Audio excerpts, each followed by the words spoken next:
Good morning, good day morning ఎవరన్.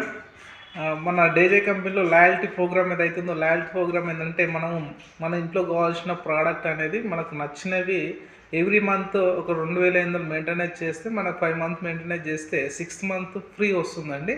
అలాగా నేను కూడా ఒక 5 మంత్స్ అనేది మా ఇంట్లో కావాల్సిన ప్రోడక్ట్ అనేది నా ఐడి పైన పర్చేజ్ చేయడం ద్వారా నాకు టోటల్గా 5 నెలల్లో యావరేజ్ వచ్చేసి 4444 రూపాయలు అనేది అయ్యింది. ఈ 4444 రూపాయల ప్రోడక్ట్ అనేది నాకు నచ్చినది నేను కంపెనీ నుంచి ఆర్డర్ పెట్టుకున్నాండి. కంపెనీ నుంచి ఆర్డర్ పెట్టుకున్న 6 తారీఖు నేను ఆర్డర్ పెట్టుకున్న, నాకు ఈరోజు 12 కాబట్టి ఈరోజు నాకు డెలివరీ అనేది జరిగింది. అంటే కంపెనీ నుంచి మనం పెట్టుకుంది ఒక 1 వీక్ లోపు మనకు డెలివరీ అవుతుంది. మరి కంపెనీ నుంచి ఎక్కడనంటే మన రాజస్థాన్ హెడ్ ఆఫీస్ అండి, కోటా నుంచి నేను ఆర్డర్ పెట్టుకున్న. డైరెక్ట్గా ఎక్కడి నుంచి కోటా నుంచి పెట్టుకున్నాను, నాకు ప్రోడక్ట్ అనేది అందడం జరిగింది. మరి నాకు నచ్చిన ప్రోడక్ట్ ఏంటంటే